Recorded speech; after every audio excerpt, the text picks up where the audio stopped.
Bonsoir à toutes et à tous, bienvenue dans votre journal. Dans les titres ce soir, le ras-le-bol des policiers de Tours et Joué-les-Tours. Ils demandent un réaménagement de leurs horaires et s'opposent à leur direction. L'industrie numérique au cœur de la 5e édition de Made in Val-de-Loire. Une centaine d'entreprises de la région présentes pour présenter leurs dernières innovations. Et puis à la fin de ce journal, un entretien exclusif, le témoignage d'un Tourangeau qui se bat pour que la justice le reconnaisse en tant que personne de sexe neutre. Un combat qui relance ainsi le débat sur le 3e genre. Avoir une semaine sur 2 de repos contre une semaine sur 6 actuellement, c'est l'enjeu du bras de fer qui oppose les fonctionnaires de police secours de Tours et Joué-les-Tours à leur hiérarchie. Depuis vendredi dernier, plus de 60% des titulaires se sont mis en arrêt de travail pour tenter d'obtenir satisfaction auprès de leur hiérarchie. Ils restent opposés à l'alternative proposée par leur direction qu'ils qualifient de refus social. Amanda Breuer-Rivera. C'est une grève qui ne porte pas son nom. Une quarantaine de fonctionnaires du service de police secours ont obtenu des arrêts de travail. L'enjeu, bénéficier de la réorganisation générale du rythme de travail insufflé par l'Union européenne pour obtenir un week-end sur 2 de repos contre 1 sur 6 actuellement. Cependant, la direction départementale de Tours refuse ce scénario par manque d'effectifs et propose un réaménagement alternatif qui ne plaît pas. Aujourd'hui, nos collègues, ils n'ont qu'un week-end sur 6 et qu'en plus, on sera amené à l'écourter. Ça veut dire terminer le vendredi soir à 21h, le seul week-end qu'ils auraient, pour reprendre dans les dimanches à lundi à 5h du matin. Donc c'est intolérable, c'est vraiment un recul social. C'est pour ça qu'aujourd'hui, c'est un ras-le-bol. Et au fur et à mesure du temps, la pression est montée. Le commissariat de Joué-les-Tours vendredi dernier, puis celui de Tours ce début de semaine. Près de 60% des titulaires de la police secours ne se sont pas présentés au travail. Le contrôle de ces arrêts par la hiérarchie mercredi dernier a mis de l'huile sur le feu. Les syndicalistes ont saisi la direction, mais aussi la préfecture pour entamer des discussions. La direction départementale de sécurité publique n'a pas souhaité s'exprimer sur ce sujet. Selon les syndicats, elle s'apprête à faire une nouvelle proposition mardi prochain, mais elle les appelle à cesser immédiatement ce mouvement, ce que les syndicats refusent de faire. Dans le Loir-et-Cher, 1700 oiseaux ont été abattus pour suspicion de grippe aviaire. Par mesure de précaution, les services vétérinaires de l'État ont abattu hier 100 canards et faisans dans un élevage de Gy en Sologne et 662 colverts dans un autre élevage à Mur en Sologne. Des traces de virus inactifs et non infectieux avaient été détectées il y a 2 semaines. Les animaux ont donc été euthanasiés. Il reste maintenant à désinfecter les 2 sites, ce qui devrait prendre plusieurs jours. Un vide sanitaire de 21 jours sera ensuite respecté. Quant aux éleveurs, ils seront indemnisés par l'État. Réduire l'utilisation des produits phytosanitaires tels les fongicides, herbicides ou autres insecticides, c'est l'objectif que se sont fixés les autorités européennes et françaises, notamment concernant la viticulture. Pour cela, la DRAF lance sa 3e enquête sur l'usage de ces produits nécessaires pour la plante, mais parfois dangereux pour l'environnement et la santé. Amanda Breuer-Rivera s'est rendue à Cravant-les-Coteaux dans le Chinonnais, chez l'un des 450 viticulteurs sollicités de la région. Je vais vous demander de situer la pression parasitaire de ces maladies et de ces ravageurs pour la parcelle, selon une échelle suivante, par exemple au mildiou. On va ouvrir. Est-ce que la pression était forte, moyenne ou faible ? Forte. Contexte, date de l'intervention et dose des pesticides appliqués. Cet enquêteur retrace l'historique 2016 de l'utilisation des produits phytosanitaires de ce vigneron. C'est aujourd'hui la 3e enquête de ce type dans la région centre. Donc ça nous permet justement de vérifier si les gens ont tendance à diminuer ou à monter au niveau des traitements. Mais en général, sur ce qu'on voit, ils ont plutôt tendance à diminuer. Ne serait-ce que pour un problème de santé et surtout de coût. Quantifier l'usage de ces produits toxiques permet aux autorités françaises et européennes d'en limiter l'usage au strict nécessaire. L'intervention chimique reste cependant indispensable pour lutter contre certaines maladies de la vigne. Des formations et sessions de sensibilisation ont été organisées depuis 2008. Aujourd'hui, encore une fois, il y a eu des précautions de prise et le personnel qui utilise ces produits est équipé. Il y a tout un tas de mise en place pour prévenir les projections de produits chimiques, qu'ils soient de synthèse ou autorisés en culture biologique. Donc je pense qu'il y a encore des efforts à faire, mais ça va dans le bon sens.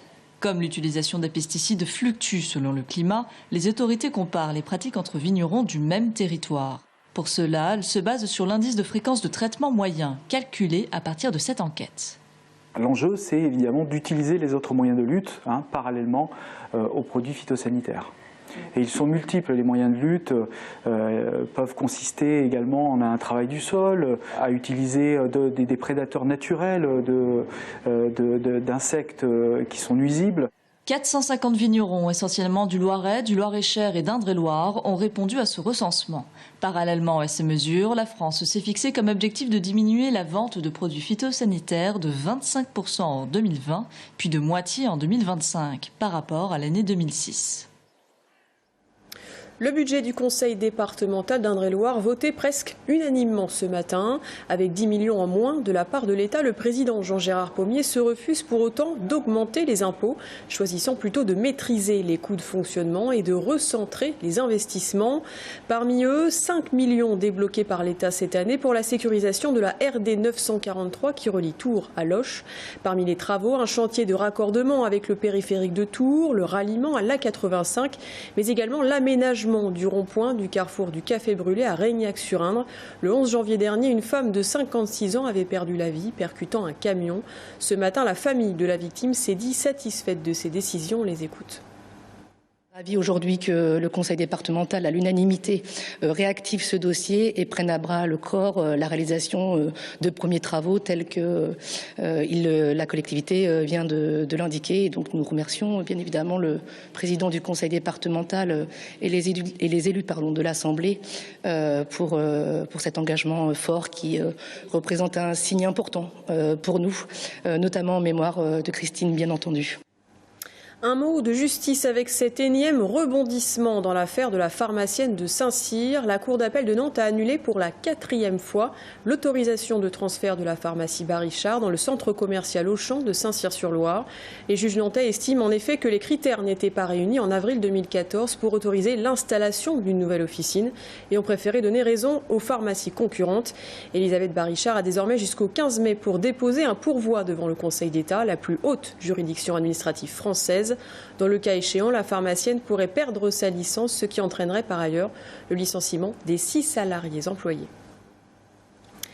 La 5e édition de Made in Val-de-Loire a ouvert ses portes au Vinci à Tours ce vendredi, et ce jusqu'à demain. Il a été inauguré, vous le voyez, par Laurent Rivoire, directeur du comité de pilotage et directeur général du groupe Estivin, accompagné de la ministre Marisol Touraine. Une centaine d'entreprises de la région sont présentes cette année. Le centre Val-de-Loire est la 3e région française de sous-traitance et la 10e en termes d'équipement industriel. Le thème de cette édition, l'industrie numérique 4.0 et plus globalement l'usine du futur. On regarde ce reportage de Florent Clavel. D'ici 2018, on comptera 1 300 000 robots dans les usines du monde entier. Mais tous ne prendront pas la place de l'homme. Dans les allées du salon Made in Val-de-Loire, un mot revient, la cobotique, le robot collaboratif. L'idée, limiter les gestes répétitifs. L'ouvrier donne en quelque sorte du travail à son robot en le programmant lui-même.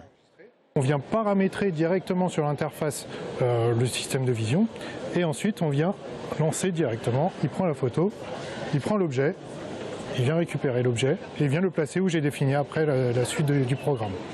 Ce robot doit permettre d'éviter les troubles musculo-squelettiques. En parallèle, l'ouvrier peut effectuer des tâches plus valorisantes. HMI MBS a vendu plus de 100 robots collaboratifs l'année dernière et connaît une croissance à 2 chiffres.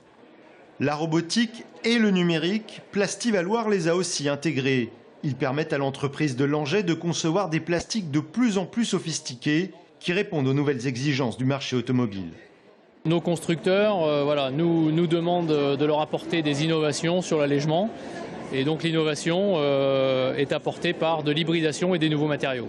C'est de la fibre de lin qui nous permet d'avoir une résistance mécanique importante, une forte rigidité, tout en étant un polymère thermoplastique économique.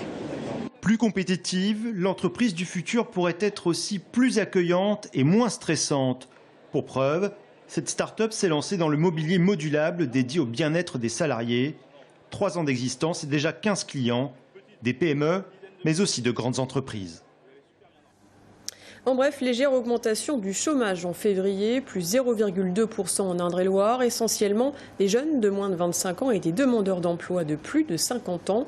Résultat, 21 600 chômeurs en Touraine, c'est moins bien que la tendance nationale, un chiffre malgré tout en repli de 4% sur un an.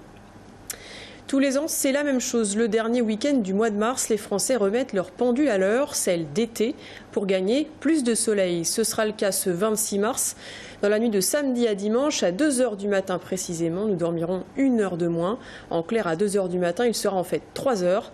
Attention donc à bien changer votre réveil pour aller au travail lundi matin.